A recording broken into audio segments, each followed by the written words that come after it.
দোকান থেকে কিনে আনা টমেটো কেচাপগুলোর তুলনায় অনেক বেশি ভালো স্বাদের কিংবা ভালো মানের টমেটো কেচাপ বানাতে গেলে আজকের রেসিপিটা আপনার জন্য। তো নমস্কার বন্ধুরা, আমার চ্যানেলের আরও একটি নতুন রেসিপিতে আপনাদের সবাইকে স্বাগত। টমেটো কেচাপ বর্তমানে প্রায় সবার বাড়িতেই একটা ভীষণ প্রয়োজনীয় জিনিস। বিভিন্ন ধরনের স্ন্যাক্স খাওয়া ছাড়াও বিভিন্ন রান্নাতেও এই টমেটো কেচাপ ভীষণভাবেই প্রয়োজনীয়। তাই একদম ফ্রেশ টমেটো দিয়ে যদি বাড়িতেই বানিয়ে নেওয়া যায় স্বাস্থ্যকরভাবে টমেটো কেচাপ, খেতেও যেমন সুন্দর হয় তেমনি বেশ অনেক দিন ধরে রেখেও টমেটো কেচাপটা ব্যবহার করা যেতে পারে। তো চলুন পুরো রেসিপিটাই শুরু থেকে শেষ অবধি দেখতে থাকুন। আর রেসিপি ভালো লাগলে লাইক, কমেন্ট, শেয়ার আর চ্যানেলটাকে সাবস্ক্রাইব করে দেওয়ার অনুরোধ আপনাদের সবার কাছে রইল। তো দেখুন, এখানে টমেটো কেচাপ বানানোর জন্য প্রথমে আমি টমেটোগুলোকে ভালো করে ধুয়ে এভাবে 4 টুকরো করে কেটে নিচ্ছি। আর এখানে আমি নিয়েছি প্রায় 700 থেকে 750 গ্রাম টমেটো। আর টমেটোগুলোকে এভাবে পরিষ্কার করে ধুয়ে কেটে নিচ্ছি। তার সাথে নিয়েছি আমি একটা পেঁয়াজ ছোটো সাইজের আর 3-4 কোয়া রসুন। রসুনের কোয়াগুলো বেশ বড় বড়, তাই 3-4 কোয়া নিয়েছি।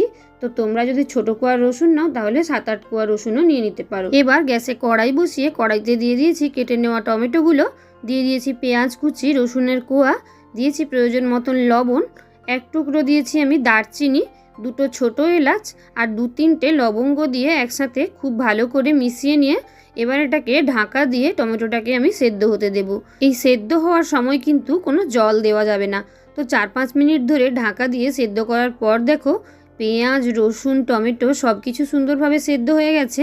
আর গরম মশলাগুলো দেওয়ার কারণে দারুণ একটা স্মেলও এসছে। দেখো সুন্দরভাবে সেদ্ধ হয়ে যাওয়ার পর এভাবে খুন্তির সাহায্যে কিংবা কোনো স্ম্যাশার থাকলে স্ম্যাশারের সাহায্যে ভালো করে একটু স্ম্যাশ করে নেব। আবারও বলছি, একদমই কিন্তু কোনো জল মেশানো যাবে না। আর দেখো এখানে যে দিয়েছিলাম আমি দারচিনির টুকরো, ওটাকে তুলে ফেলে দিচ্ছি। ওটাকে একদমই নিয়ে ব্লেন্ড করা যাবে না। এবার এটাকে ঠান্ডা হতে দেব। আর ঠান্ডা হলে তারপর এটাকে আমি মিক্সিতে ব্লেন্ড করে নেব। তো দেখো ঠান্ডা হয়ে গেছে। ঠান্ডা হয়ে যাওয়ার পর আমি মিক্সিতে সুন্দরভাবে ব্লেন্ড করে নিচ্ছি। শুধু আমি দারচিনির টুকরোটা ফেলে দিয়েছি, ছোটো এলাচ, লবঙ্গ কোনো কিছুই ফেলিনি। তো দেখো এভাবে আমি ভালো করে সুন্দর করে মিক্সির সাহায্যে একদম প্লেন করে পেস্ট বানিয়ে নিয়েছি। তো তবুও তার মধ্যে কিছুটা ছিবড়ে অংশ থেকেই যায়, তাই এভাবে ছাঁকনির সাহায্যে, যদি বড় ছাঁকনি থাকে তাহলে তো খুব সহজেই ছাঁকার প্রক্রিয়াটা হয়ে যায়।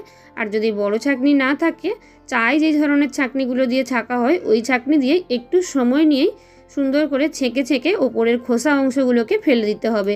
তাতেই একদম টেক্সচারটা দোকান থেকে কেনা টমেটো কেচাপগুলোর মতন আসে। এবার দেখো গ্যাস অন করে ভালো করে নেড়ে চেড়ে যেতে হবে। এই যে টমেটোর মধ্যে যে জল ভাবটা আছে ওই জল ভাবটাকেই একদম শুকিয়ে ফেলতে হবে। বেশি জল জলে ভাব থাকলে কিন্তু কেচাপটা অনেক দিন ধরে থাকবে না। দেখো সুন্দর একটা কালারের জন্য দিয়ে দিয়েছি কাশ্মীরি লঙ্কার গুঁড়ো 1 চা চামচ, দিয়ে দিয়েছি প্রয়োজন মতন চিনি। চিনি আবার একদমই বেশি মিষ্টি দিয়ে ফেলবেন না। টমেটো কেচাপ তো সকলেই প্রায় খেয়েছেন, তাই স্বাদটা অবশ্যই জানেন। সেই বুঝে চিনি আর নুনের ব্যালেন্সটা বজায় রাখতে হবে। ভালো করে নেড়ে চেড়ে দেখুন একদম কালারটাও সুন্দর এসে গেছে আর কতটা ঘন হয়ে গেছে। এই পর্যায়ে দিয়ে দেবো আমি হাফটা মতন পাতিলেবু। তো এবার পাতিলেবুটাকে ভালো করে ছেঁকে দিয়েছি যাতে কোনো রকম খোসা বা ছিবড়ে অংশ না থাকে। এবার সুন্দর করে নেড়ে চেড়ে শুধু শুকিয়ে নেওয়ার পালা। তো অনেকটাই জল শুকিয়েছে, তোমরা কালার দেখে আর এই কেচাপটার টেক্সচার দেখেও বুঝতে পারছো কতটা ঘন হয়ে গেছে। একদম দোকানে বানানো টমেটো কেচাপগুলোর মতন দেখতেই হয়েছে। তো সবশেষে আমি দিয়ে দেবো এখানে ভিনিগার। একদম যখন জল শুকিয়ে আসবে তখন সবশেষে দিয়ে দেবো ভিনিগার।